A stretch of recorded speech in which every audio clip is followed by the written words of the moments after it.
잘 보이죠? 이번 시간에는 우리 ERP 인사 2급 이론 파트예요. 인사 파트는 크게 지금 보시는 것처럼 1장에는 인적 자원의 확보, 2장에는 인적 자원의 개발, 3장에는 임금 및 복리후생 관리, 4장에는 노사 관리, 인적 자원 유지 라는 개념으로 큰 타이틀이 있어요. 제가 여러분들한테 설명할 때 교재를 보게 되면 그냥 글자를 보는 게 아니라 얘가 어떤 의미를 갖고 있는지 큰 흐름을 먼저 이해하는 게 필요하다고 얘기를 한다는 얘기죠. 자, 회사에서는 말이죠. 사람이 필요하게 되면 그 인원을 갖다가 보충을 해야 돼요. 보완을 해야지 되는데, 여기서 쓰이는 용어가 인사팀에서, 인사부서에서, 회사에서 인적 자원이란 용어가 왜 나오게 됐는지 이 인적 자원이란 용어를 먼저 설명해 드릴 거예요. 그 다음에 인적 자원 관리란 용어와 그 다음에 직무. 직무라는 것도 이력서 같은 거 쓸 때 직무 많이 나오는데 직무, 직종, 직위 이런 것들 많이 쓰죠. 이런 건 또 뭘 뜻하는 것인지. 그 다음에 인적 자원을 확보하기 위해서는 회사에서 어떤 그 프로세스를 밟아야 되는지. 그래서 여기 내용은 첫 번째에서 인사에서 용어들을 갖다 먼저 설명을 하나하나 해드릴 거예요. 그런 다음에 이런 인적 자원들이 확보가 되면 회사에 들어오고 난 다음에 회사에서는 이 인적 자원들을 개발을 해야지 돼요. 그래서 인적 자원의 개발도 필요할 것이고 그 인적 자원들이 모여 있는 어떤 특정한 목적을 갖고 나눠져 있는 부서들을 그 조직을 개발하는 것을 갖다가 우리 인적 자원의 개발이라는 용어를 사용하게 된다는 얘기죠. 그런 다음에 자, 직원들을 갖다가 채용하고 확보해서 개발도 하고 회사에 도움이 되게끔 하긴 하는데 회사에서 직원들을 채용한 목적이 뭐겠어요? 돈 벌기 위한 거잖아요. 그럼 직원들이 왜 거기 지원을 했겠어요? 돈 벌려고 한 거잖아요. 그럼 둘 다의 목적은 똑같이 돈이라는 거란 말이죠. 그럼 회사 입장에서는 직원들이 근로를 제공했으니까 거기에 대한 대가를 지급해 줘야 될 것이고, 그다음에 직원들이 그 직장 생활을 하면서 직원들한테 줘야 될 또는 해줘야 될 복리 후생 이런 것들도 중요하더란 말이죠. 자, 직원들한테 월급을 주었으니 우리가 세무 2급, TT 2급에서 배웠던 세금 관계가 형성되겠죠. 원천 징수도 해야지 되고 소득세 납부도 해야 되고 연말정산도 해줘야 되고 그래서 임금과 복리후생 관리 파트에서는 여기 소득세까지 일부 파트 포함이 되어 있단 말이죠. 지난번에 제가 말씀드렸을 때 여러분들이 세무 2급에서 급여 관리라든지 연말정산이라든지 이런 것까지 배워야지 이 파트에서 이게 일부가 들어가 있긴 하지만 이걸 이해할 수 있어서 다 끝나고 난 다음에 ERP를 시작한다고 했던 이유가 그것 때문에 그래요. 자, 그 다음에 노사관리라고 나와 있는데 노사관리에서는 여기 근로자를 얘기하는 거예요. 회사를 얘기하는 것이고요. 자, 그러면 회사에서도 근로시간도 관리를 해야 될 것이고 그다음에 근로자와 회사 간의 관계 그런 것들이 원활하게 협조 관계가 잘 이루어질 수 있도록 조율을 하게끔 노력하는 것들을 어디서 하느냐? 바로 이 인사 파트에서 진행을 하게 된다는 얘기예요. 자, 그러면 이제 파트는 이제 내용을 봤으니까 간단하게 자, 우선 직원 채용한다고 생각하시면 돼요. 인적 자원을 어떻게 확보할 것인지, 채용한 직원을 어떻게 그 업그레이드 회사의 조직의 개인에 맞게끔 개발을 해줄 것인지, 세 번째 임금관계 직원들이 또 회사에서 효율적으로 근무를 하기 위해서 복리후생 관계는 어떻게 관리를 해줘야 되는지, 그다음에 궁극적으로 회사와 직원이 서로 발전하면서 어떤 관리를 어떻게 해야 되는지 라는 파트를 나누어서 한번 설명을 해보도록 하겠습니다. 자, 첫 번째 관리해 보면은 자, 인적 자원 관리에 크게 6가지의 항목으로 나눠져 있네요. 인적 자원 관리, 인적 관리, 인사 관리 및 인적 자원 관리 개요. 그다음에 인사 관리 목적, 영역, 그다음에 인사 관리의 이론적 발전 배경, 과정, 인적 자원 관리의 기본 체계, 기능 이렇게 크게 6가지를 먼저 설명을 하려고 합니다. 근데 그 중에서 첫 번째 인적 관리의 인적 관리 및 인적 자원 관리 기호라고 되어 있죠. 지금 우리가 보는 것처럼 인적 자원 관리라는 용어를 사용하지만 예전에는 인사 관리라는 말을 많이 사용했었어요. 즉 우리가 부기 또는 격리 이런 말을 회계 파트에서 사용했던 게 과거의 개념이라면 지금 대부분 회계라는 말을 많이 쓰잖아요. 용어가 이제 변천을 하게 되는 거예요. 그래서 여기 인사 관리라고 얘기하는 것은 영어로 퍼스널 매니지먼트라고 하는데 여기는 의미 자체가 인사 관리할 때는요. 개인, 조직, 목표 성취하는 게 맞아요. 파트가 요 정도까지 범위가 됐단 말이죠. 근데 이제 여기서는 인력 확보에서부터 이직까지 계획, 조직, 지휘 통제 하는 그 관리 과정을 갖다가 우리는 좁은 범위에서 여기 인사 관리라는 용어를 사용했었어요. 그런데 요즘은 인사 관리라는 용어 대신에 인적 자원 관리라는 말을 사용한답니다. 그래서 여러분들이 기업이나 그 부서에 이니셜 같은 거 보면 HR, HRM이라고 많이 써 있는 것을 볼 수 있을 거예요. 여기 인적 자원 관리라는 것은 인적 휴먼, 그다음에 리소스 매니지먼트. 예전에는 직원만 채용을 하게 되면 채용하고 나서 이직할 때까지 회사에서 그런 관리들을 하는 걸 주 목표로 삼았는데 지금 인적 자원리 차원에서는 조직 구성원들 하나하나를 갖다가 다 완전 리소스 그 자원으로 보는 거예요. 자원이라는 건 캐기만 하면 되는 게 아니라 얘를 개발하고 또는 가공하고 등등 해서 더 값어치를 높이는 걸 뜻하는 거거든요. 그래서 여기 인적 자원 관리의 개념은 인사 관리와 좀 한 단계 더 폭넓은 그런 개념으로 어, 개개인의 욕구, 개성을 중시하며 인적 자원으로 인식하여 개발한다는 그런 개념을 포함하고 있다는 얘기예요. 기업의 입장에서는 경제적 효율성을 극대화하려고 할 것이고, 즉 이런 조직원들이 또는 직원들이 그 효율적으로 업무를 잘 수행해줘야지만이, 즉 훈련을 많이 받고 더 효율성 있게 일해야지만이 기업 자체도 경제적 효율성이 더 극대화된다는 거예요. 반면에 구성원들도 사회적 효율성 극대화가 되겠죠. 본인 스스로도 개발하고 더 업그레이드 되는 것을 추구하게 되더란 얘기죠. 기본적으로 계획, 실행, 통제. 우리 계획 플랜 투 C라고 보통 부르는데 영어에서는 우리 경영학에서 지난번에 말씀 잠깐 드렸던 것처럼 아주 많이 사용하는 이니셜들이에요. 우선 여러분의 생활도 이런 기본적인 틀은 다 갖고 있게 된단 말이죠. 흐름이. 여러분이 무언가를 하기 위한다면 뭐 하려는 계획이 있어야 돼요. 뭐 기본적으로 목표가 있어야 되겠죠. 그래서 계획을 세웁니다. 여러분이 학교 다닐 때 시험 발표가 되면 그게 목표가 되잖아요. 시험 언제부터 언제까지 본다 이렇게 계획이 발표가 되게 되면 여러분들은 그 과목에 따라서 언제 어떤 과목을 어떻게 공부하면 좋겠구나, 언제까지 요거는 끝내야지, 그런 계획들을 세우시게 된단 말이죠. 그런 다음에 실제로 얘를 갖다가 해야 되겠죠. 실천을 하게 되면은 우리는 두라 그래요. 그다음에 계획 세웠던 대로 실천을 해보니까 얘가 지금 차이가 어떻게 나더라. 그래서 평가를 해보게 되겠죠. C, 진도 오늘 50페이지까지 나가야 되는데 35페이지까지밖에 못 나갔다면 다른 시간을 좀 더 보완해야 되겠죠. 그래서 얘를 갖다가 다시 또 평가를 하고 난 다음에 수정을 해야 되겠죠. 그래서 또 다시 이어지는 게 여기 올라갈까요? 다시 이어지는 게 C, 요게 끝나게 되면 다시 원래대로 돌아가서 또 새로운 플랜을 또 짜는 거예요. 플랜을 또 짜고 실행을 해보고 그다음에 또 평가를 하고, 이게 우리 기본적인 삶의 패턴이기도 하고 여러분은 앞으로 진행될 모든 패턴이 플랜 투 C 이런 상황에서 여러분들이 진행이 될 거란 얘기예요. 지금도 자격증을 취득하기 위해서 지난번에 처음 우리 만났을 때 그때 목표를 제가 제시해 드렸고, 여러분들은 그 자격증을 따기 위해서 많은 노력을 했고, 그다음에 평가를 보니까 어떤 사람은 자격증 딴 사람도 있고 또 일부만 딴 사람들도 있고 평가가 나왔죠. 그럼 다시 또 계획 세워야 돼요. 이번에는 뭐를 해야지. 그래서 요게 반복적으로 계속 진행되면서 진행의 방향은 앞으로 계속 발전하게 된다는 얘기예요.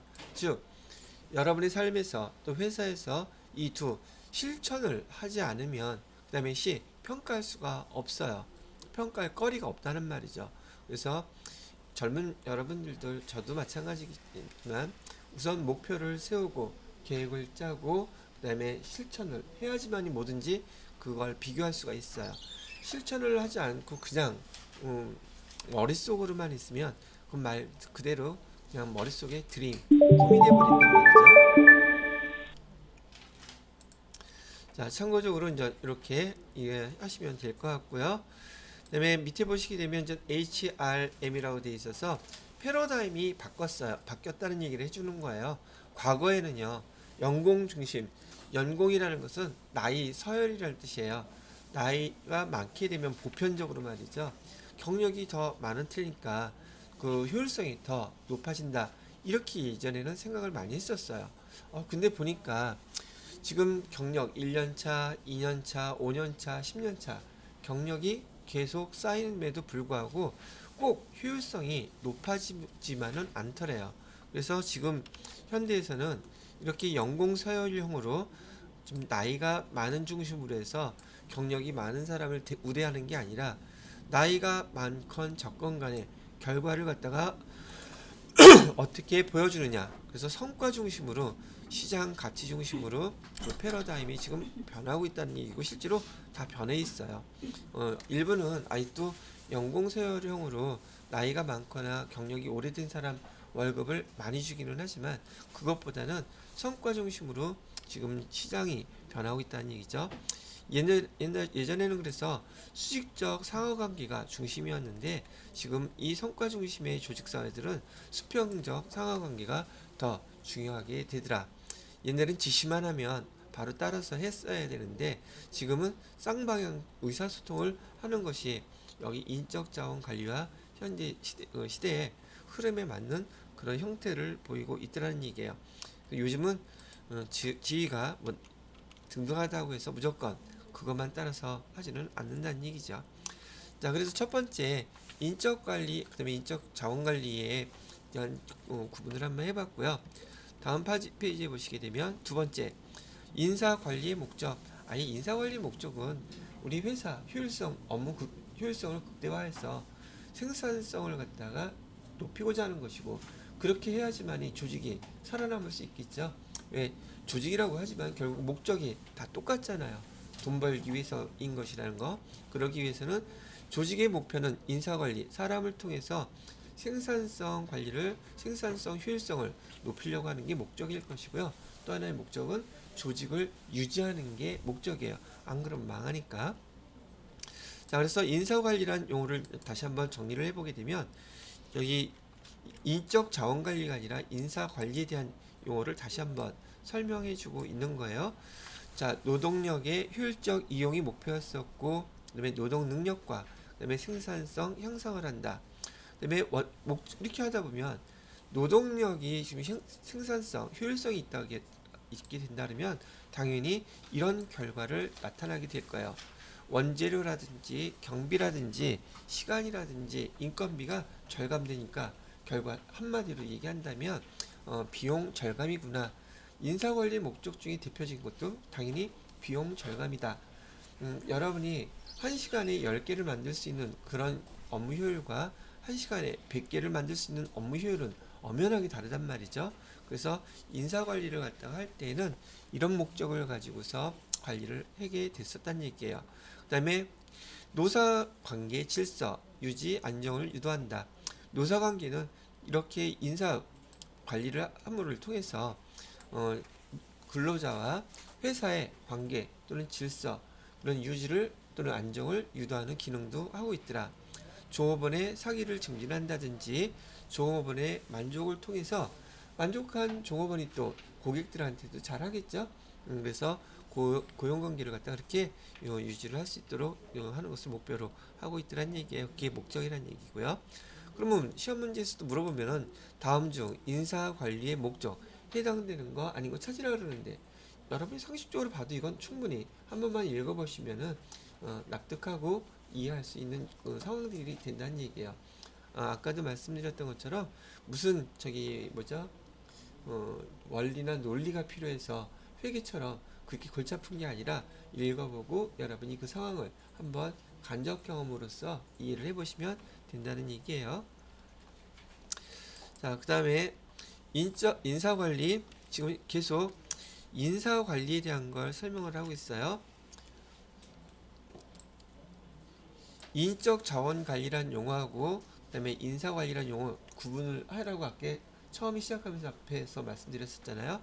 자, 예전에 이 과거적인 그 패러다임이죠. 인사 관리 영역이 뭔가 있는가 봤더니 자, 첫 번째는 인적 자원 관리 아까 썼던 그런 용어가 나오고 있고요. 그다음에 이번에는 인적 자원 개발이라는 말이 나오고 있고요. 그다음에 인적 자원 계획이라는 용어, 그다음에 인적 자원 활용, 별게 다 나오네. 노무 관리 이렇게 나와 있는데 인적 자원 관리는 줄여서 HRM이라고 아까 얘기를 해드렸었죠. 미래 인적 자원 수요 예측을 해서 필요한 인적 자원을 확보하는 활동을 갖다가 얘기한다. 뭐 인적 자원 개발이라는 것은 HRD라고 하는데 이거 어디서 많이 들어봤던 거 아니에요? 여러분들 여기 수업 들어오기 전에 보통 HRD 넷이라고 해서 인적 자원 개발한다는 그 홈페이지에 들어가셔서 이거 하셨잖아요. 이렇게 쓰는 용어가 발전을 한 거예요. 그래서 현재는 지금 어떤 용어가 주로 쓰이느냐? 인적 자원 개발 또는 인적 자원 관리라는 용어를 쓰지 인사 관리라는 용어를 잘 안 쓰라는 얘기예요. 자, 인적 자원 개발의 뜻은 뭐냐? 개인과 조직 개선을 목적으로 개인의 학습 활동을 통해서 개인적인 향상, 그다음에 현재와 미래의 직무 능력 개발. 지금 여러분 공부하시는 게 과거의 일, 현재의 일을 하기 위해서 배우는 거예요. 앞으로 벌어질 일에 대해서 준비하는 거예요. 지금 미래에 벌어질 일에 대해서 지금 그 업무, 직무라 그러죠. 직무 능력을 현재 개발하고 있다는 얘기예요. 그래서 우리가 HRD 넷이라는 그 의미 자체가 지금 현재가 아니라 지금 미래 벌어질 업무, 나한테 주어질 업무를 감당할 수 있고 수행할 수 있도록 미리 준비하기 위해서 여러분들을 지금 개발하고 있는 단계라고 보시면 된다는 얘기죠. 자, 그 다음에 인적 자원 계획, 미래 인적 자원 수요 예측해서 채용, 선발, 훈련, 경력 개발, 계획 등을 갖다가 하게 되는 것을 인적 자원 계획이라고 부른다. 이번에는 인적 자원 활용, 인적 자원의 배치와 활용으로 여기에 해당되는 것은 요거예요. 승진, 평가, 이동, 보상, 업적 관리 등 인사제도 및 운영한다 되어 있는데, 자, 인적 자원을 계획을 해서 그 직원들이 저기 조직에서 근무를 하게 되면 당연히 시간이 되면 또는 업무 성과에 따라서 승진도 하게 되고 또 그에 대한 평가를 받아서 또 다른 부서로 또는 다른 그 저기 업종으로 같은 회사겠죠. 안에서 이동도 하고 부서 내에서도 이동이 가능하고 거기에 대한 보상도 해줘야 되고 그 사람의 업적도 관리하는 것들을 갖다가 인사 관리 영역에서 관리를 하고 있다라고 보시면 된다는 얘기예요. 자, 맨 마지막에 노무 관리. 노무 관리도 요즘은 잘 쓰는 말은 아닌데 우리 노무사들 쓰는 또는 근로기준법과 관련된 업무를 외부에서 진행하는 분들은 이 노무 관리란 말을 좀 많이 쓰기는 해요. 근로자의 능력 장기간 유지 및 그다음에 상승을 시키는 정책, 그다음에 노사 관계를 중심으로 노동 조건을 포함한 의미. 노동 조건이라는 것은 간단하게 이렇게 생각하시면 돼요. 아까 얘기했던 게 가장 우리가 지금 배우려고 하는 근간인데, 자, 회사에서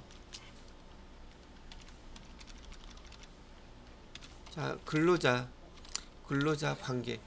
여기 회사 우리 보통 인사관계라고 얘기하는 것은 사람 우리가 회사에서는 사람이 필요하면 채용을 해야 될 것이고 근로자 입장에서는 기본적인 생계를 유지하기 위해서는 돈을 필요로 해서 내 노동력을 제공한단 말이죠. 자, 그래서 회사에서는 그 노동력이 필요하고 우리는 근로자는 그 노동력을 갖고 있고 그게 핵심 공통사항이란 말이죠. 그러면 그걸 사용할 때 당연히 그거에 대한 보상을 해줘야 될 것이고 그 다음에 그 보상은 합리적이고 공정하고 체계적으로 해야지 불평 불만이 안 나온단 말이에요. 그런 전반적인 관리를 해주는 게 노무 관리다, 뭐 이렇게 보시면 된다는 거예요.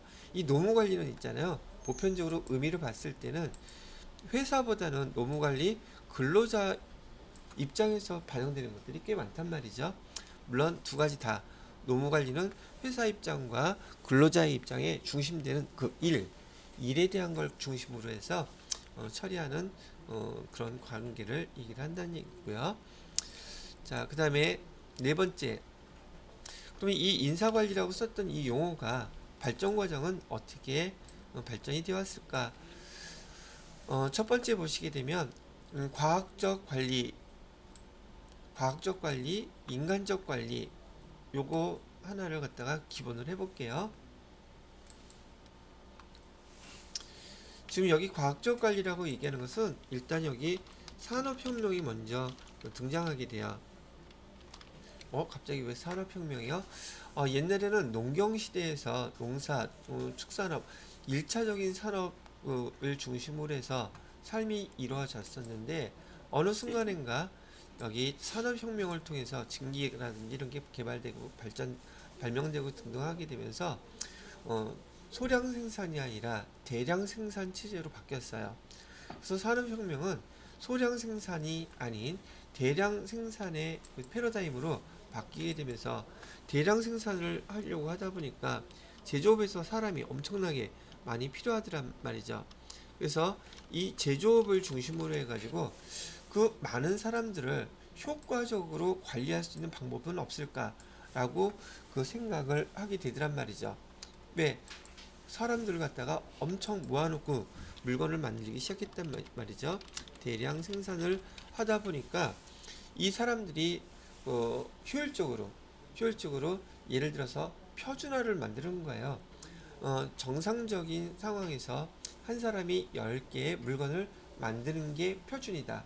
그건 업무의 효율성을 높이기 위해서 이 사람은 어떤 동작을 몇 시간 안에 어떤 동작을 해야 된다. 이런 걸 갖다가 많이 연구를 하게 됐단 말이죠. 그래서 미국의 경영 컨설턴트라고 얘기하는 이 테일러라는 사람이 합리적 과업 설정을 위한 과학적인 시간 연구, 그다음에 표준 작업량 연구 이걸 했어요. 그러다 보니까 이 시간 연구라든지 표준 작업량 연구는 아침에 출근해서 이 사람은 그 시간 안에 어떤 작업량을 완수해야 돼요. 중심이 업무 중심이고 일 중심이고 생산 중심이었단 말이죠. 그러다 보니까 비용 절감되는 측면에서는 아주 효율적이고 좋기는 했었는데 그 뭐가 문제가 되느냐 하면은 얘가 업무 일 중심이다 보니까 사람 인간성을 갖다가 싹 빼버린 거예요. 그러니까 사람이 꼭 기계처럼 그 시간에 톱니바퀴 돌아가듯이 그 시간에 그 업무의 양을 제대로 채운 사람은 성과급을 고임금을 받게 되고 표준 작업량보다 많이 하게 되면 그걸 못 채운 사람은 저임금을 받게 되고 이런 식으로 차별적 성과급을 지급하게 되더란 얘기죠. 그러다 보니까 이때 시대에 그 많은 그 이런 인사 관리 기법은 사람을 어떻게 하면 효율적으로 잘 활용하느냐, 효율성을 높이느냐 이거에만 초점이 맞춰져 있더란 말이죠. 자, 그렇게 하다 보니까 어떤 다른 반대급부로 아니 회사에서 너무 일 중심적으로 사람의 인간성을 갖다가 완전히 무시한 거 아니냐, 인간적인 배려가 너무 없다라고 해서 일정한 또 시간이 지나가다 보니까 여기에 반발되는 이론이 생긴 거예요. 그래서 인전 여기 과학적 관리, 인사 관리의 기법을 갖다가 약간 반하는 이 메이오라는 심리학자가 호선 실험을 통해서 조직이 잘 되기 위해서는 효율성이 있기 위해서는 꼭 이렇게 표준 시간 작업량이라든지 시간 연구 이것만을 통해서 효율성이 올라가는 게 아니더라 라고 얘기를 하던 거예요. 보니까 여기 단적으로 인간성이 소외된 것을 비판하고 기계주의적인 관리론에 대한 반성, 바로 위에 나와 있는 과학적 관리, 인사관리 방법의 그 반론이란 얘기죠. 자, 작업 능률을 향상할 때는 이렇게 물리적 작업 환경뿐만이 아니라 그 경제적 노동 조건, 임금을 많이 주더라도 효율성은 올라가더라. 그 다음에 감정적인 측면과 비공식적인 조직, 우리가 흔히 얘기하는 복리후생 관계인데 회사에서 조직 내에서 이렇게 그 직원들끼리 화합도 잘 되고 그다음에 그 업무 끝나고 나서 뭐 등등 또 비공식적인 활동을 통해서도 작업 능률이 향상되고 그런 것들이 좀 있더라. 그래서 그런 걸 또 중심으로 해서 이런 내용들을 갖다가 개발시킨 게 인간관계적 인사관리라고 부르는 것이고, 여기 대표적인 사람들 테일러라든지 메이어라든지 제가 그 경영학과에서는 요 사람들이 어떤 걸 주장했는지, 이 시대의 흐름이 어떻게 흘러가게 됐는지 이런 것들에 대해서 특징적인 것들을 많이 물어봤어요.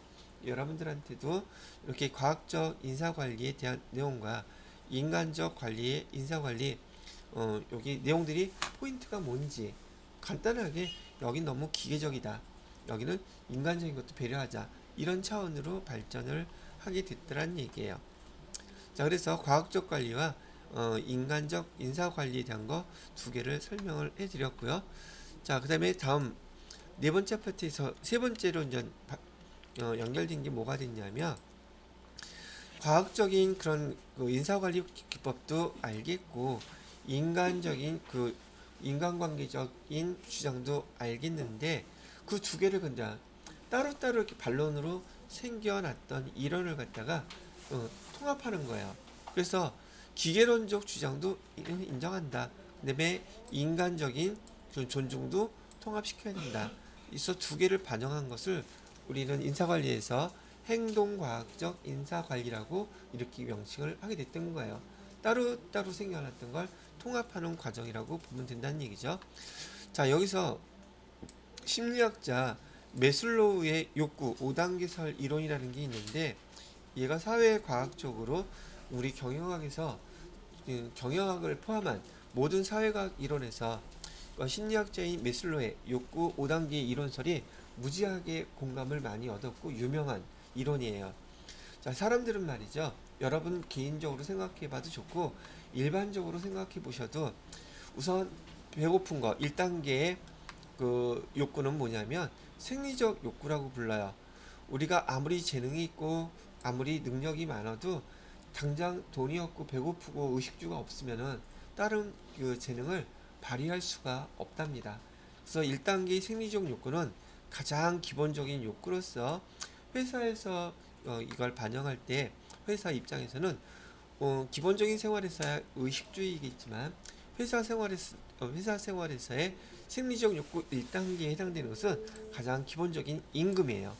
임금이라든지 식대라든지 업무 환경에서 냉난방 시설이라든지, 얘가 업무할 때는 가장 기본적인 단계의 상황을 갖다가 얘기를 한다는 얘기예요. 자, 직장 생활을 하면서 임금 만족스러워야 될 것이, 뭐 만족스럽다는 건 이상하지만 자기가 동의를 하고 들어가야 되겠죠. 그다음에 식대, 냉난방 시설, 업무 볼 때 그 환경을 기본적으로 깔아줘야 된다는 얘기예요. 자, 두 번째 단계는 두 번째 단계에서는 안전의 욕구라고 불러요. 안전의 욕구라는 것은 지금 신체적, 심리적 안정을 갖다가 취할 수 있는 단계라는 얘기죠. 요 생리적 욕구가 충족되게 되면 사람들은 그 다음 단계로 이런 걸 생각하게 된대요. 자, 직장에 다니는 거, 이거는 해결이 됐고, 그 다음에 그러면 연금은 어떻게 됐을까? 그다음에 그 우리 고용, 내가 직장에 안정적으로 다닐 수 있을까? 1년, 2년, 3년. 단기직들이라든지 계약직들은 이해가 좀 불안정해요. 즉 2단계에서 머물러 있기 때문에 불안한 요소들이 발생한다는 얘기고, 또 지금 여러분이 알바를 통해서 경험해 보신 분들도 있기는 하겠지만 4대 보험이 적용이 안 되는 것도 불안 요소예요. 근데 일반적인 직장에 들어가시게 되면 임금, 식대, 냉난방, 시설에 대한 거 기본. 두 번째, 계속 다니게 되면 퇴직연금도 주고, 얘는 일정한 기간 걱정하지 않더라도 계속 근무할 수 있는 환경이고 4대 보험에 다 가입해 준다. 그러면 이런 조건이 여러분들이 이런 면접도 보고 회사 들어갈 때 바로 요 1단계, 2단계 요 두 가지를 확실히 해놓고 들어가려고들 많이 생각한단 말이고, 직장에서도 회사에 필요한 그 근로자들을 채용할 때 이런 것들을 먼저 제공을 해준단 말이죠. 그래서 첫 번째 단계가 여러분이 조만간 취업 단계를 준비하실 때에도 1단계와 2단계 이 두 가지가 안정되는 회사들을 주로 찾으려고 하신단 말이죠. 근데 그렇게 하기 위해서는 그 회사에서 요구하는 자질과 능력이 돼야지 되는데, 여러분들한테는 전문 직종인 회계 세무 업무를 배우기 때문에 회계 세무에 대한 전문 자격증이 당연히 있고, 그런 여러분들을 채용할 때 기본적으로 1단계와 2단계를 갖다가 만족시키는 이런 그 자리가 나온다는 얘기예요. 그런데 그런 조건이 없다면 여러분 흔히 그 알바하게 되면 이거 다 만족이 돼요? 다 만족이 안 돼요. 1단계에서 거의 끝난단 말이죠. 그렇죠? 그래서 1단계에서 선택하는 사람과 어떤 그런 조건을 갖추어서 2단계에서 여기 취업하는 사람은 근본적으로 그 안정감이 서로 다를 수밖에 없다는 게 여러분 경험상으로도 알고 계실 거예요. 이 두 가지가 만족되게 되잖아요. 그럼 세 번째, 3단계로 진화하게 되면은 사회적 소속감, 즉 이건 뭘 뜻하느냐면, 여러분들이 그냥 집에 계셔 보셔서 알겠지만 학교에 다닐 때 또는 어디에 직장에 다닐 때는 소속감이라는 게 있어요. 그런데 학교도 안 졸업하고 직장도 안 다니고 그러면 완전 집에만 있는 거잖아요. 그럼 외부 사람들 만날 때, 친구들 만날 때 여러분들은 흔한 우리 시쳇말로 쪽팔리다, 아직 취업도 못했는데 등등하다, 이 얘기를 왜 하냔 말이죠. 그 나이대가 되면 그 나이대에 맞는 조직에 속하게끔 돼야지 되는데, 그 조직에 안정적이지 못하게 속하는 경우도 있고, 그나마 속했다고 했을 때 보통 대기업에 다닌다, 안정된 직장에 다닌다, 미래가 나름대로 안정적으로 보장된다 다닌다, 그런 그 안정적인 그런 내용들은 내가 그 회사에 어디에 속했느냐에 따라서 이런 느낌이 3단계적으로 명함을 새겨서 상대방한테 줄 수도 있고, 그럼 괜히 자존감도 있고 뿌듯해지잖아요. 그죠? 요런 느낌이 바로 3단계 사회적 또는 소속감을 느끼는 사회적 욕구라고 부르는 파트가 바로 이런 내용이 된답니다. 그래서 여기 사회적 욕구에 대한 게 진행이 될 것이고요. 그 다음에 4단계로 가게 되면 이제는 그 직장의 사회적 그 욕구가 만족된 입장에서라면, 그 다음에 자존감의 욕구라 그래서 존경의 욕구라고 불러요. 승진, 그 다음에 상을 받는다, 동료 직원들로부터 인정을 받는다, 이런 조직에서 내가 안정되게 속해 있으면서 그 다음에 내가 그 조직에서 능력을 발휘해서 승진, 동료들의 인정, 그다음에 포상, 뭐 이런 걸 받기 위해서, 인정을 받기 위해서 행동을 하게 된다는 얘기예요. 여러분들은 아직 취업 단계가 아니기 때문에 1단계, 2단계 조건만 일단은 만족을 시켜야 될 것이고, 그리고 1년, 2년 직장을 다니게 되면 1년 다니면서 사회적 욕구가 만족이 될 거예요. 그런 다음에 사회에서 그 사회적 욕구가 만족이 되면서 그 조직에서 인정을 받기 위해서 또 노력을 하게 돼요. 보편적으로. 그래서 4단계가 될 것이고, 그 다음에 여러분이 이제 최종적으로 여기 써져 있는 내용으로만 봤을 때에는 자아실현의 욕구라고 얘기를 하는데, 잠재력을 발휘한다. 여러분이 계속 근무하시면서 승진이라는 걸 해요. 사원, 대리, 과장, 차장, 부장, 이사. 직급이 올라가게 되면 그 다음부터는 조직에서 내가 스스로 잠재력 있는 것들 있잖아요. 왜 직급이 높아지니까 그런 것들을 자꾸만 발휘하려고 신경을 쓰고 또 노력을 하게 되더란 얘기죠. 이 잠재력 발휘, 이 자아 실현의 욕구는 거의 이 메슬로우의 5단계 욕구 이론에서 최상위에 있는 과정이긴 하지만, 이 메슬로우가 이 욕구 5단계서를 심리학자인 학자인 이 사람이 이걸 책을 저술했을 때에는 5가지만 먼저 나와 있었어요. 그런데 요 자아 실현의 욕구, 이 다음에 단계가 자기 초월의 욕구라고 해서 집필을 하던 도중에 사망을 했어요. 그래서 발표가 안 됐어요. 그래서 맨 마지막에 자기 초월의 욕구라고 하는 사람은 난 가질 거 다 가져봤어. 그러다 보니까 남을 돕는 게 그렇게 행복한 거야. 솔직히 나 쓸 것도 없는데 남을 도와? 말이 안 되죠. 근데 지금 거기 그 누구죠? 빌 클린턴 아니 빌 게이츠라든지 돈 많은 사람들 있잖아요. 그런 사람들은 자기 1%만 남겨놓고 99%를 사회에 환원한다는 우리 얘기하잖아요. 바로 이런 단계예요. 자기 초월의 단계. 그래서 요 지금 메슬로우의 욕구 5단계에서는 실제로 더 지금 발전을 해서 자기 초월의 단계 6단계도 있고요. 7단계, 8단계로 나누는 그런 표들도 있어요. 여러분들은 일단 5가지 먼저 기본적으로 한번 쭉 읽어보시고 많은 부분 여러분 생활로 적용을 시켜보시게 되면 금방 이해를 하실 거예요.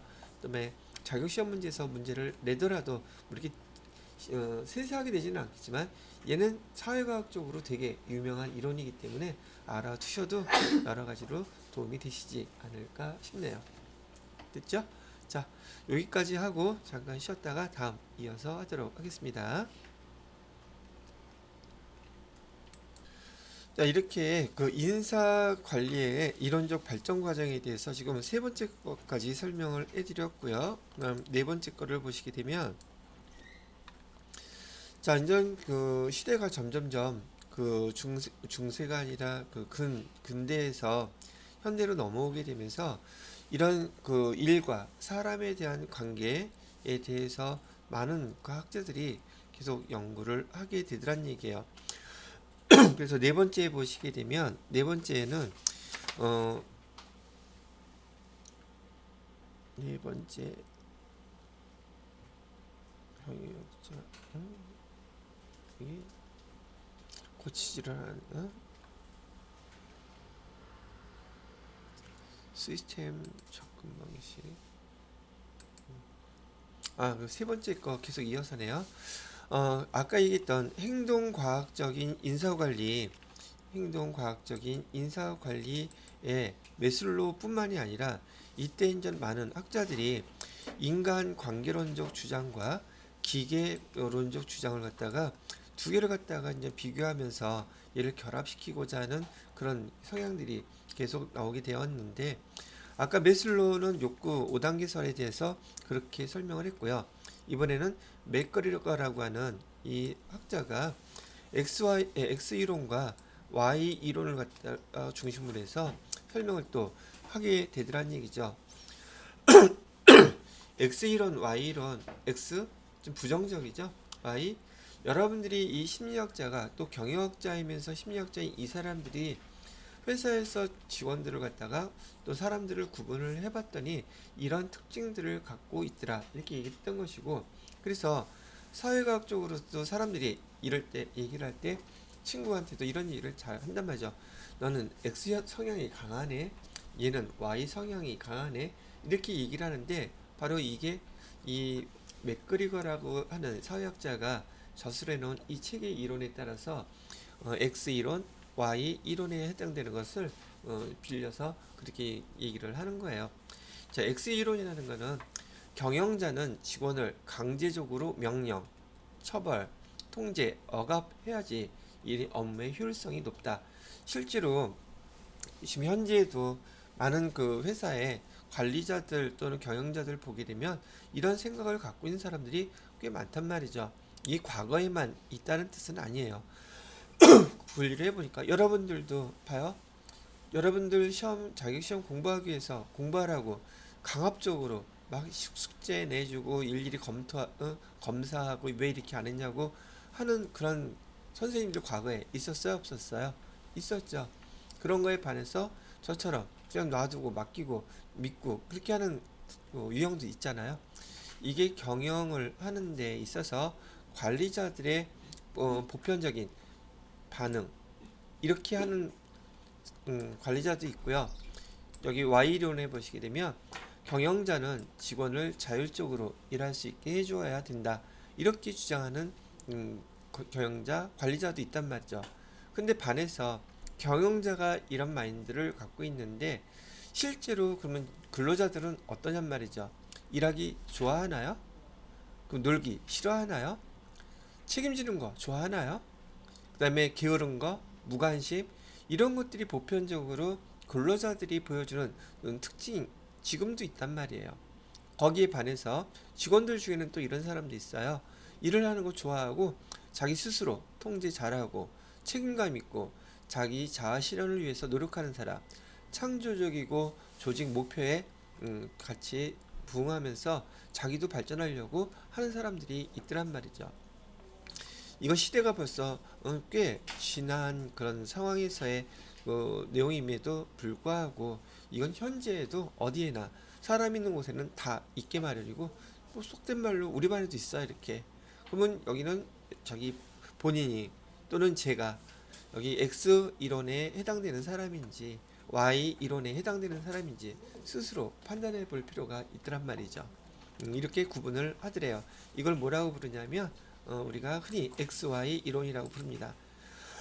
XY 이론은 누가 얘기한 건가요? 그러면 맥그리거. 뭐 이렇게까지 세밀하게 나올 거는 아니겠지만 또 이렇게 구분을 하는 사람이 있는가 하면 밑에 있는 허즈버그라는 사람은 이 요인 이론이라 그래가지고 요인이 불만족, 그다음에 위생 이론과 그다음에 동기 이론 이렇게 두 개로 나누어서 또 이런 구분을 한 사람도 있더래요.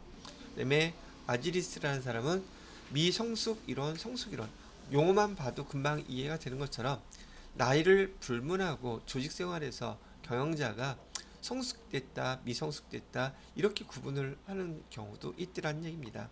아담스라는 사람은 공정성 이론, 포토롤러라는 이 두 사람은 기대 이론, 뭐 이런 게 경영학에서는 교재 자체가 엄청 두꺼운데 지금 여러분이 보시는 이 교재는 사회과학 서적, 경영서적에서 인사관리와 관련돼서 많은 것들을 갖다가 대표적인 걸 갖다가 뽑아 놓아서 만든 교재이다 보니까 전반적인 것들만 이해하시면 될 거라고 봅니다.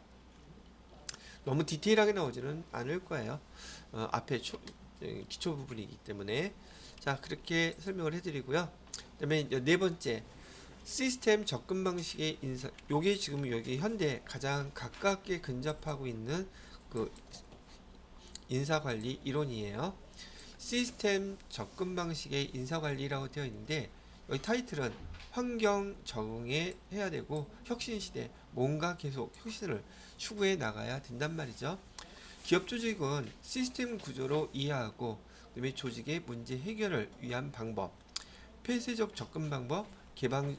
예전에는 폐쇄적 접근 방법이 이런 개방적 시스템 접근 방식으로 이렇게 옮겨가고 있더라는 얘기를 하는 거예요.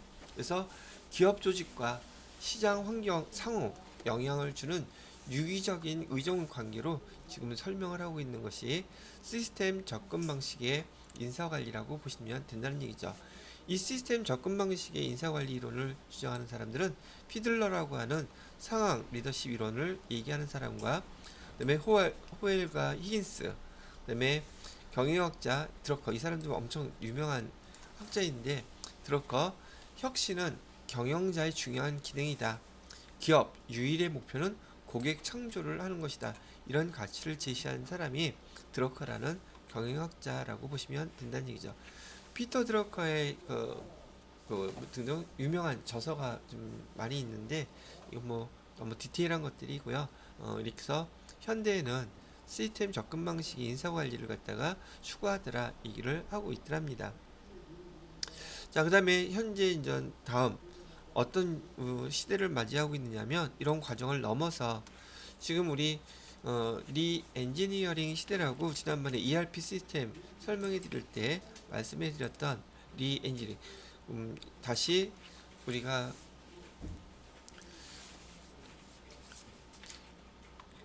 경영 이론의 대가였던 마이클 해머라는 사람이 경영 혁신 기법, 우리 경영 혁신을 위해서 ERP 시스템을 도입한다고 얘기했었단 말이죠. 그다음에 리엔지니어링이라는 뜻 자체가 우리가 지금 업무 프로세스에 대해서 다시 한번 재구성을 해보고 또 필요 있는 거 없는 것, 기업의 체질 또는 기업의 구조 이런 것들을 갖다가 근본적으로 재설계하는 그런 과정을 통해서 경쟁력을 확보하려고 하는 관계로 지금 발전이 되고 있더라. 이게 다 지금 인사 관리가 이론적으로 발전하는 과정을 순서대로 지금 설명을 하고 있어요.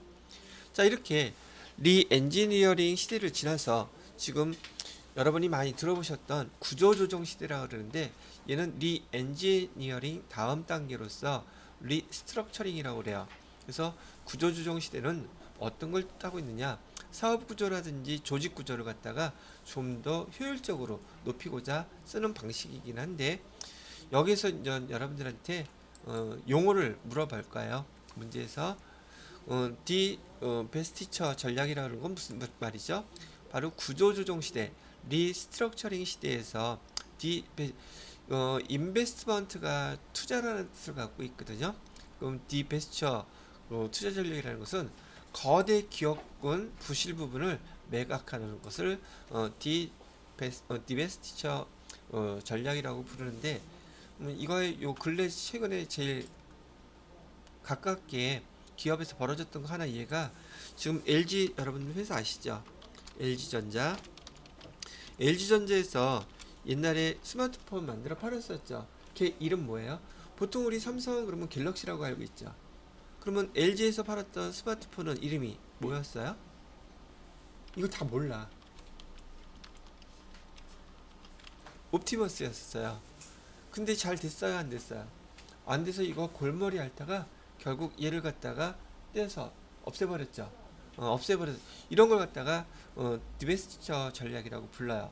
거대 기업권 부실하니까 성과가 나지 않으니까 얘를 띄어내서 없애버리는 거. 왜 그랬어요? 다른 거에 더 잘하는 걸 집중하기 위해서. 여러분들도 지금 여기서 이 또 용어 나오니까 지금 여기서도 안 되는 거는 빨리 접고 더 잘할 수 있는 거에다가 집중하고 있죠. 그럼 여러분들은 뭘 더 잘할 수 있죠? 뭘 아주 못하죠? 그 구분을 해서 선택과 그 다음에 집중이라는 말 많이 들어보셨죠? 여러분 개인들도 말이죠. 내가 잘할 수 있는 거 아예 생각을 안 해봤다면 그건 말이 안 되니까 말할 수 있는 거리가 없잖아요. 그거는.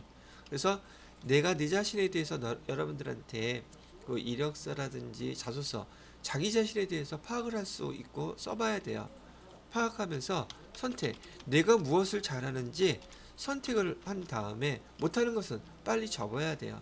접고 그 다음에 거기에 집중을 하셔야 돼요. 집중이라는 건 시간적인 집중, 노력적인 집중, 그 다음에 금전적인 집중을 통해서 이 공통적인 건 뭘 추구하는 거예요?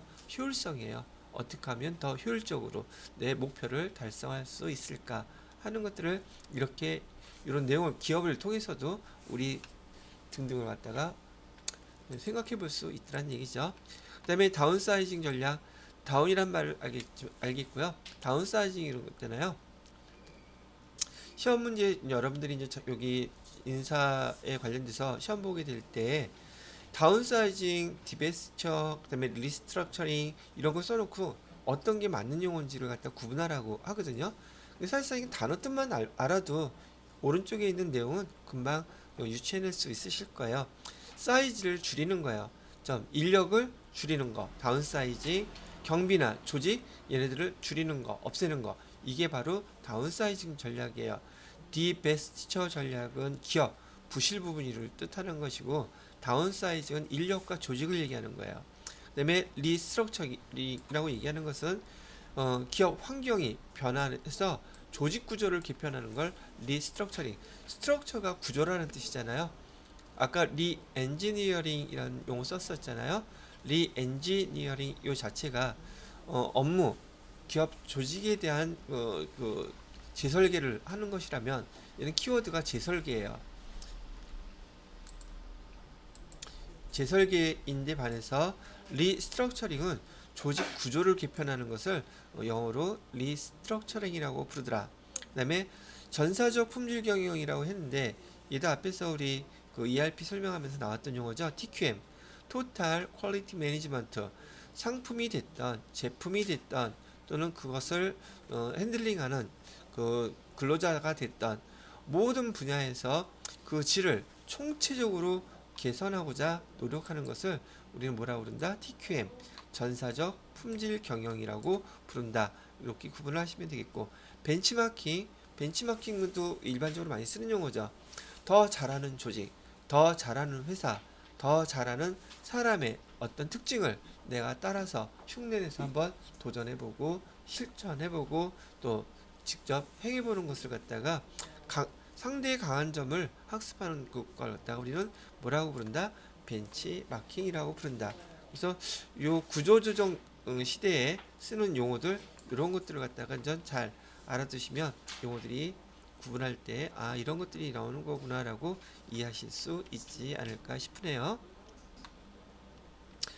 자, 요 내용은 교재 55페이지. 지금 제가 설명한 것은 교재가 51페이지에서요. 52페이지와 53페이지, 54페이지, 55페이지까지 지금 설명을 해 드린 거랍니다. 55페이지까지요. 자, 그 다음에 항목을 보시게 되면 56페이지 보시죠. 자, 이렇게 인적 자원 관리를 갖다가 전반적으로 발전, 흐름 이런 것들을 설명을 해드렸는데, 그러면 여기 인적 자원 관리의 기본 체계는 어떻게 되나 봤더니 얘를 크게 두 가지로 구분을 해요. 과정적인 그 인적 자원 관리와 기능적인 인적 자원 관리라고 구분하는데, 인적 자원 관리를 하기 위해서 과정적이라는 것은 우리 그 근로자를 채용하는 단계부터 보시면 돼요. 인사 계획, 자, 사람 기본 정책이나 방침. 지금 여러분 자격시험 문제에서는 여기 과정적 인적 자원 관리에서 여기 인사 계획에 어떤 것들이 있는지, 인사 조직에, 인사 평가에 여기 오른쪽에 내용 나와 있는 것들 있잖아요. 그 설명이 어떤 것들이 해당되는지를 물어볼 거예요. 그러면 읽어보실 때, 자, 여기 인사 계획은 기본 정책 방침을 결정하는 것을 인사 계획이라고 부른다. 인사 계획 수립을 하고요. 그다음에 인력 수급 계획 수립. 여기는 다 말 그대로 계획하는 단계죠. 그다음에 인적 자원 관리 방침이라는 건 뭡니까? 라는 거 보면 인적 자원 관리의 방침은 조직의 미션과 조직의 비전과 미션을 일치시키는 거. 그다음에 공정한 기준으로 운영하겠다는 거. 그다음에 종업원 능력을 최대치로 활용하기 위해서 능력 개발 관리, 배치, 이동, 승진 관리를 한다는 거. 주요 방침은 그룹 내 외부에 널리 알려야 함. 이것도 맞는 거 틀리는 거 할 때 이런 주요 방침은 그룹 내 외부에 널리 알려야 한다는 거. 요거 특히 헷갈리기 쉬운 거니까 알아두시고요. 회사의 비전, 미션을 실현할 수 있어야 됩니다. 다양한 변수에 유연하게 적용돼야 합니다. 이런 그 방법들을 인적 자원 관리 방침에 기술되어 있는 내용들이 바로 이런 내용들입니다. 이거를 지금 설명하는 거예요. 자, 인사 조직에 대해서는 인사 관리 기능이라고 되어 있는데, 인사 관리 기능은 분담화, 조직화가 돼야 됩니다. 이런 내용을 담고 있고, 인사 조직에는 경영자, 또 라인 관리자, 인사 스텝, 이 기능이 조직화돼야 됨을 얘기한다고 설명을 하고 있어요. 자, 인사평가는 인사관리 실질 결과에 대한 비교평가. 인사관리를 했는데 결과가 어떻게 되는지 비교평가를 하고, 그 다음에 감사는 주체별로도 감사를 할 수 있고, 시기별로도 감사할 수 있고, 내용별로도 감사할 수 있다. 이 내용 자체가 여러분 교재에서 56페이지에 과정적 인적 자원 관리 그 세 단계예요. 과정적으로 계획을 하고 조직을 하고 평가한다. 그래서 얘를 정리하시게 되면 과정은 이렇게 구분하시라는 얘기죠. 인사 계획. 자, 계획을 하고 그다음에 조직하고 그다음에 평가한다. 얘가 바로 과정적 인적 자원 관리의 큰 틀이에요. 계획, 조직, 평가. 그러면 그 안에 있는 내용 중에서 계획에 바로 여기 해당되는 인적 자원 관리 방침이라는 게 있는데, 이 방침에 이런 것들을 포함하고 있어요 라고 구분을 해보시면 돼요. 처음 보시면서 이 내용을 갖다가 하나하나 바로바로 다 외우기는 힘들어요. 외우려고 하지 마시고요. 여러분 요거 이따가 기출문제 풀 때 기출문제에서 이런 형태의 문제가 무엇을 물어보는지 한번 3회, 4회 지난번처럼 반복해서 읽어보세요. 그럼 문제 나오는 게 거의 정해져 있어요. 그래서 그 내용을 보고 이해한 다음에 그 다음에 가서 시험 보시면 돼요. 아시겠죠? 이건 뭐 100점 맞으려고 이렇게 바둥바둥 애쓰지 않아도 돼요. 그렇게 어렵게 나오는 문제는 아니니까. 근데 용어를 한 번도 안 들어봤으면 이거 이해하기가 힘들단 말이죠. 근데 읽어보시고 그 내용을 이해하도록 생각하시면 된다는 얘기죠. 여기 인사 조직의 분담화, 조직화 이런 말 어디서 많이 들어보겠어요? 거의 못 들어보죠, 이런 얘기들을. 그래서 인적 자원 관리할 때 이런 내용들이 사용되더라 하는 것들을 교재를 통해서 독서하듯이 정독해서 차근차근 읽어보시고요. 제가 정리해드리는 것들만 본 다음에 이론 기초문제 한번 쭉 풀어보시면 돼요. 아시겠죠? 자, 그 다음에 인적 자원 관리 기본, 이번엔 과정적 인적 자원 관리하고 기능적 인적 자원 관리라고 그랬는데, 이번에 설명할 것은 기능적 인적 자원 관리예요. 그래서 과정적 인적 자원 관리는 지금 앞에서 얘기했던 것처럼 계획, 조직, 평가, 이거는 과정적 인적 자원 관계를 구분하는 방법이고요. 지금 여기 나오는 노동력 관리, 근로 조건 관리, 그다음에 인간관계 관리, 노사관계 관리, 이런 크게 노동력 관리를 한다, 근로 조건을 관리한다, 인간 관계를 관리한다, 노사관계를 관리한다. 이거는 기능적 인적 자원 관리의 구분인 거예요. 그러면 과정적 인적 자원 관리와 기능적 인적 자원 관리의 앞에 타이틀 큰 것만 구분할 줄 알아도 그 내용들이 여러분이 문제에서 구분하실 수 있을 정도가 되더란 말이죠. 그것만 구분하세요. 그리고 그 다음에 내용들을 읽어보면 내용들은 앞에 타이틀하고 거의 흡사한 것들이기 때문에 구분할 때는 뭐 어렵진 않으실 거예요. 자, 노동력 관리를 한다. 고용 관리한다. 채용, 배치, 이동, 승진, 취직 관리. 개발 관리를 한다. 교육 훈련을 시킨다. 능력 개발을 관리한다. 근로조건 관리. 근로조건은 임금일 수도 있고 복리후생도 있고 근로 시간도 될 수 있고 산업 안전관리도 될 수 있고 보건 위생관리도 있고, 이건 근로조건에 해당되는 항목들이에요. 인간관계는 거기 조직원들끼리 또는 위상하 관계 뭐 이런 것들 얘기하는 거겠죠. 인간관계 개선, 인간성 실현, 동기부여, 근로생활의 질 향상. 뭐 속된 말이지만 월요일만 되면 아니면 회사 갈 생각만 하면 머리 아파. 수업 올 생각만 하면 머리 아파. 뭐 이런 것들을 말하는 거죠. 근데 반대로 좋은 경우도 있단 말이죠. 학원에 가서 회사에 가기만 하면 뭐 재밌는 일 있다. 또 이거 하면 월급도 준다. 뭐 그런 생각할 수도 있더란 말이죠. 자, 노사관계 관리라는 것은 회사와 근로자와의 관계, 그다음에 그 노동조합도 있고 단체 교섭도 있고 경영 참가제 이런 것들을 갖다 전반적으로 관리하는 것을 우린 노사관계 관리라고 부른다. 그래서 다시 한번 정리해드리면 인적자원 관리에서 과정적 인적자원 관리와 기능적 인적자원 관리가 있는데, 과정적 인적자원 관리는 아까 얘기했던 계획, 조직, 평가, 그런 과정을 우린 과정적이라고 부르고요. 계획, 조직, 평가 이렇게 나누는 것이 과정적. 기능적은 노동력 관리, 근로조건 관리, 인간관계 관리, 노사관계 관리 이렇게 구분하는 것을 기능적 인적관계 관리라고 부른다. 그 안에 해당되는 것들은 이런 내용이 있더라. 이렇게 구분을 해보시면 되겠습니다. 이 내용은 56페이지 것을 설명해 드렸고요. 그 다음에 57페이지 보시게 되면 자, 인적자원관리의 마지막 거예요. 관리의 기능. 여기서는 시험 문제에서 주로 어떤 걸 물어보냐면요. 인적자원관리의 기능에서 기본 기능, 확보 기능, 이 순서를 물어봐요. 그리고 앞으로 교재도 이 순서에 따라서 이 5가지를 갖다가 설명을 할 거예요. 기본 기능에 뭐가 있어요? 우선 순서대로요. 기본 기능은 인적 자원 관리의 기본 기능이라는 뜻이에요. 거기에는 직무관리는 그 근로자가 그 업무를 수행해야 될 일 자체를 얘기해요. 수행해야 될 일, 그걸 갖다가 우린 직무라고 부르거든요. 사람이 아니라 그 사람이 수행해야 될 업무, 일, 그걸 직무라는 용어로 쓰는 겁니다. 인적자원관리가 가장 기본적인 관리래요. 기능이래요. 그 다음에 확보 기능. 확보라는 것은 근로자를 우선 어떻게 해요? 확보하기 위해서는 채용해야 되겠죠.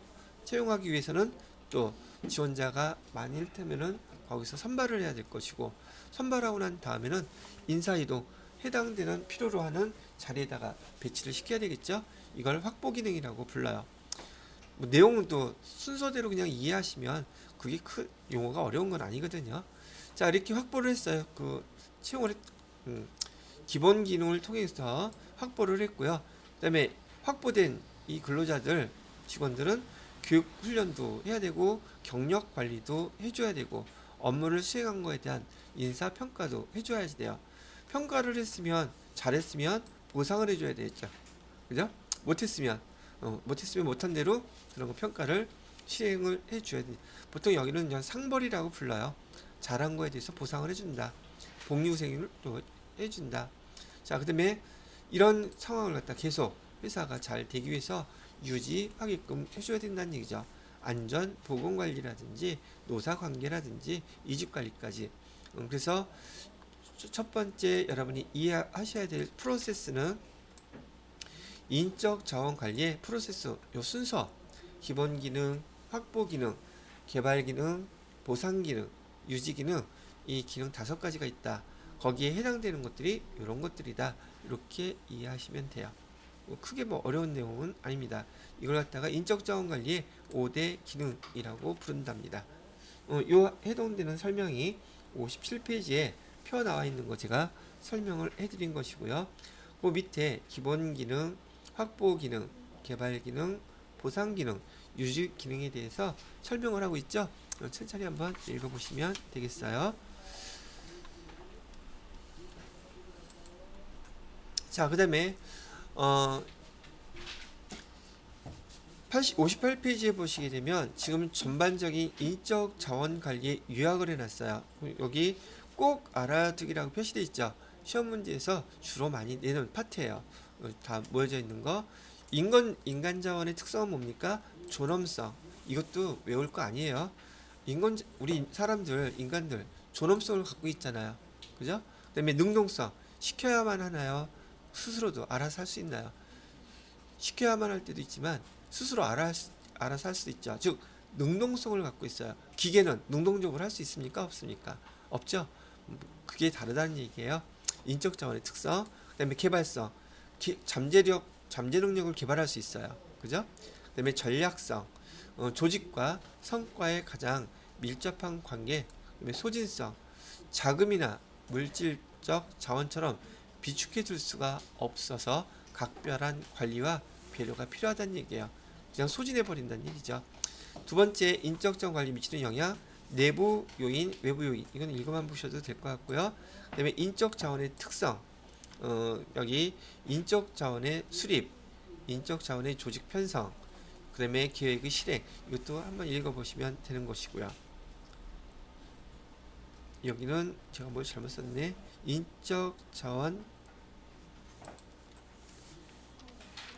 관리 실시 절차.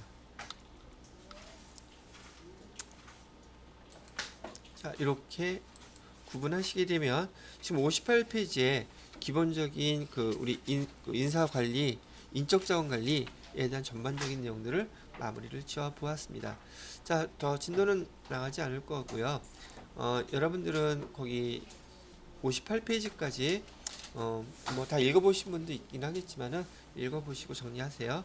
그리고 다음 시간에 여기 두 번째 직무관리라고 하는 59페이지의 직무관리 부분을 이제 용어도 여기서도 이제 여러분들이 인사관리에서 많이 쓰는, 회사에서 많이 쓰는 또는 이력서에 나오는 용어들이 있거든요. 그 용어들 설명 좀 해드리도록 하겠습니다. 예, 그래서 마무리할게요.